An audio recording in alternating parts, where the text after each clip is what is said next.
ಎಲ್ಲರಿಗೂ ನಮಸ್ಕಾರ.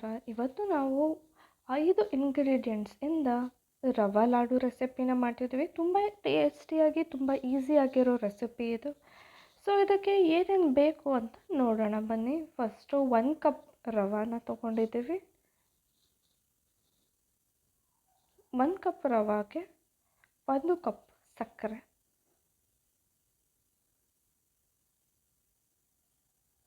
ಅರ್ಧದಿಂದ 3/4 ಕಪ್ ತುಪ್ಪ ತೊಗೋಬೇಕಾಗುತ್ತೆ. ಸ್ವಲ್ಪ ಏಲಕ್ಕಿ ಮತ್ತು ಲವಂಗ ಪುಡಿ ಮಾಡಿಟ್ಕೊಂಡು ಅದನ್ನ ಹಾಕೋಕ್ಕೆ. ನೆಕ್ಸ್ಟ್ ದ್ರಾಕ್ಷಿ, ಒಣ ದ್ರಾಕ್ಷಿನ ತೊಗೊಂಡಿದ್ದೀವಿ. ಇದಿಷ್ಟು ಬೇಕಾಗಿರೋ ರೆಸಿಪೀಸ್. ತುಂಬ ಈಸಿಯಾಗಿ ಟೇಸ್ಟಿಯಾಗಿರೋ ರೆಸಿಪಿನ ಮಾಡ್ಬೋದು ಅಂತ ಹೇಳ್ತಾ, ನಮ್ಮ ಚಾನಲ್ನ ಸಬ್ಸ್ಕ್ರೈಬ್ ಮಾಡ್ಕೊಳ್ದೇ ಇರೋರು ನಮ್ಮ ಚಾನಲ್ನ ಸಬ್ಸ್ಕ್ರೈಬ್ ಮಾಡ್ಕೊಳ್ಳಿ. ಯಾಕಂದರೆ ಇದೇ ರೀತಿ ಒಳ್ಳೆ ರೆಸಿಪೀಸ್ನ ನಾವು ನಿಮಗೆ ಹೇಳ್ಕೊಡ್ತೀವಿ ಅಂತ ಹೇಳ್ತಾ, ಫಸ್ಟು ಒಂದು ಬಾಣಲೆನ ಇಟ್ಕೋಬೇಕು. ಬಾಣಲೆ ಕಾದ ನಂತರ 3/4 ಕಪ್ ತುಪ್ಪನ ತೊಗೋತಿದ್ದೀವಿ. ತುಪ್ಪ ಜಾಸ್ತಿ ಹಾಕಿದಷ್ಟು ಟೇಸ್ಟ್ ಚೆನ್ನಾಗಿರುತ್ತೆ. ತುಪ್ಪ ಹಾಕಿಕೊಂಡ ತಕ್ಷಣ ಅದನ್ನ ಕಾಯಕ್ಕೆ ಬಿಟ್ಟು, ನೆಕ್ಸ್ಟು 1 ಕಪ್ ರವೆ ಏನು ತೊಗೊಂಡಿದ್ವು ಅದನ್ನ ಹಾಕ್ಕೋಬೇಕು.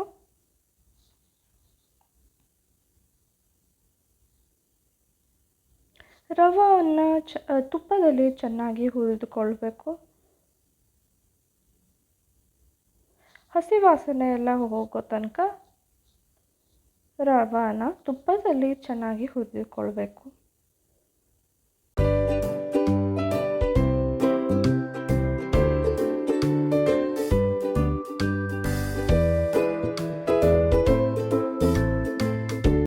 ಈಗ ನಾವು ರವೆಯನ್ನು ಹುರಿದಿಟ್ಟುಕೊಂಡಿದ್ದೇವೆ. ಈ ರೀತಿ ಈ ಕಲರ್ ಆದರೆ ರವೆ ಕರೆಕ್ಟಾಗಿ ಹುರಿದು ಆಗಿದೆ ಅಂತ. ನೆಕ್ಸ್ಟ್ ನಾವು ಅದೇ ಪ್ಯಾನ್ಗೆ ರವೆನ ಖಾಲಿ ಮಾಡ್ಕೊಂಡ್ವಿ. ಅದಕ್ಕೆ ಸ್ವಲ್ಪ ನೀರು ಹಾಕ್ಕೊಂಡ್ವಿ.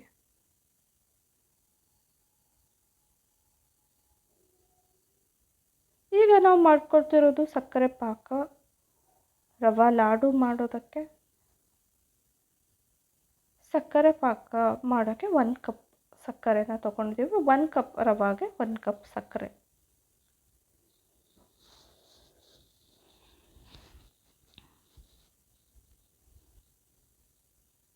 ಇದನ್ನ ಕೈ ಆಡಿಸ್ತಾ ಇರಬೇಕು. ಸಕ್ಕರೆ ಚೆನ್ನಾಗಿ ಕರಗೋ ತನಕ ಇದನ್ನ ಕೈ ಆಡಿಸ್ಬೇಕು. ಸಕ್ಕರೆ ಕರಗಿದ ತಕ್ಷಣ ಇದನ್ನ ಫ್ಲೇಮ್ನ ಸ್ಟಾಪ್ ಮಾಡೋದು ತುಂಬ ಇಂಪಾರ್ಟೆಂಟ್. ಇಲ್ಲಾಂದರೆ ಲಡ್ಡು ಗಟ್ಟಿಯಾಗೋ ಚಾನ್ಸಸ್ ಇರುತ್ತೆ. ಸೊ ಪಾಕ ಹೇಗಿರಬೇಕು ಅಂದರೆ ಒಂದು ಎಳೆ ಪಾಕ ಅಂತ ಕರಿತೀವಲ್ಲ, ಆ ರೀತಿ ಇರಬೇಕು. ಈ ರೀತಿ ಅದನ್ನ ಮಿಕ್ಸ್ ಮಾಡ್ತಾ ಇರಬೇಕು. ಇಲ್ಲ ಅಂದರೆ ಪಾಕ ತುಂಬ ಗಟ್ಟಿಯಾಗಿಬಿಡುತ್ತೆ ಅನ್ನೋ ಕಾರಣಕ್ಕೆ ಈ ರೀತಿ ಮಿಕ್ಸ್ ಮಾಡ್ತಾ ಇರಬೇಕು. ನೋಡಿ, ಆಲ್ಮೋಸ್ಟ್ ಪಾಕ ಆಗ್ತಾ ಬಂದಿದೆ.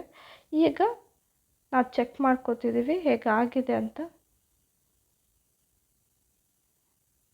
ಇಷ್ಟು ಪಾಕ ಮಾಡಿಕೊಂಡ್ರೆ ರವೆ ಲಾಡು ಮಾಡೋಕ್ಕೆ ರೆಡಿಯಾಗಿದೆ ಇದು. ಈಗ ನಾವು ರವೆನ ಹಾಕ್ಕೊಳ್ತಿದ್ದೀವಿ, ಹುರಿದುಕೊಂಡ ರವೆ. ಇದಕ್ಕೆ ಹಾಕ್ಕೊಂಡು ಇದನ್ನ ಚೆನ್ನಾಗಿ ಕನ್ಸಿಸ್ಟೆನ್ಸಿ, ಲಡ್ಡು ಕನ್ಸಿಸ್ಟೆನ್ಸಿ ಬರೋ ಥರ ಅದನ್ನ ಕಾಯಿಸ್ಬೇಕು. ಮಿಕ್ಸ್ ಮಾಡ್ತಾ ಇರಬೇಕು, ಗಂಟುಗಳಿಲ್ಲದ ಹಾಗೆ.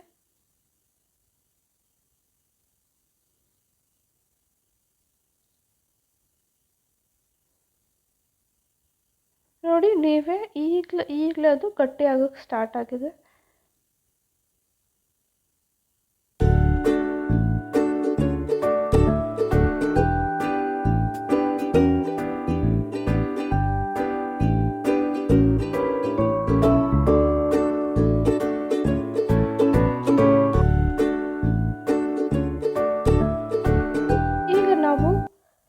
ಏಲಕ್ಕಿ ಮತ್ತು ಲವಂಗದ ಪುಡಿ ಏನಿತ್ತು ಅದನ್ನ ಪುಡಿ ಮಾಡಿ ಇಟ್ಕೊಂಡಿದ್ವಿ, ಅದನ್ನ ಹಾಕ್ತಿದ್ದೀವಿ.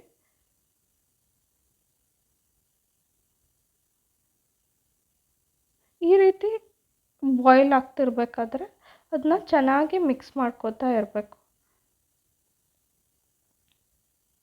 ನೆಕ್ಸ್ಟ್ ಇದು ರೆಡಿಯಾಗಿದೆ. ಈಗ ಇದನ್ನ ಸ್ವಲ್ಪ ಹೊತ್ತು ಆರಿಸಿ ಅದನ್ನ ಲಡ್ಡು ಆಗಿ ಕಟ್ಕೋತಿದ್ದೀವಿ.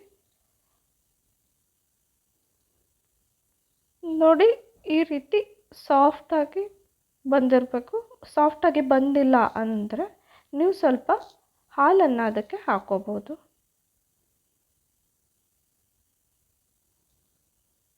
ಸ್ವಲ್ಪ ಹಾಲನ್ನು ಹಾಕ್ಕೊಂಡ್ರೆ ಈ ರೀತಿ ಲಡ್ಡು ಕನ್ಸಿಸ್ಟೆನ್ಸಿಗೆ ಕಟ್ಟೋಕ್ಕಾಗುತ್ತೆ. ನೋಡಿ ಈ ರೀತಿ ಲಡ್ಡುನ ಕಟ್ತಿದ್ದೀವಿ. ಮೇಲ್ಗಡೆ ಒಂದು ದ್ರಾಕ್ಷಿಯನ್ನು ಹಾಕ್ತಿದ್ದೀವಿ. ಒಣ ದ್ರಾಕ್ಷಿಯನ್ನು ತೊಗೊಂಡಿದ್ದೀವಿ. ನೀವು ಬೇಕಾದರೆ ಯಾವುದೇ ನಟ್ಸ್ ಬೇಕಾದರೂ ಹಾಕ್ಕೋಬೋದು. ಬಾದಾಮ್ ಹಾಕ್ಕೋಬೋದು, ಇಲ್ಲ ಗೋಡಂಬಿಯನ್ನು ಕೂಡ ಹಾಕ್ಕೋಬೋದು.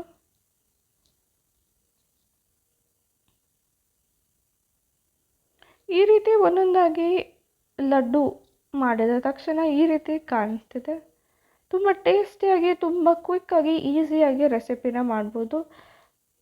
ಮನೆಗೆ ಯಾರಾದರೂ ಅತಿಥಿಗಳು ಬಂದಾಗೂ ಕೂಡ 10 ನಿಮಿಷದಲ್ಲಿ ತುಂಬ ಬೇಗ ಬೇಗ ಮಾಡ್ಬೋದು ಅಂತ ಹೇಳ್ತಾ, ನಾವು ಕೂಡ ಈ ಲಡ್ಡುನ ಟೇಸ್ಟ್ ಮಾಡಿದ್ವಿ. ತುಂಬ ಚೆನ್ನಾಗಿತ್ತು, ತುಂಬ ಟೇಸ್ಟಿಯಾಗಿತ್ತು. ನೀವು ಕೂಡ ನಿಮ್ಮ ಮನೆಯಲ್ಲಿ ಈ ಲಡ್ಡುವನ್ನು ಟ್ರೈ ಮಾಡಿ ಅಂತ ಹೇಳ್ತೀನಿ.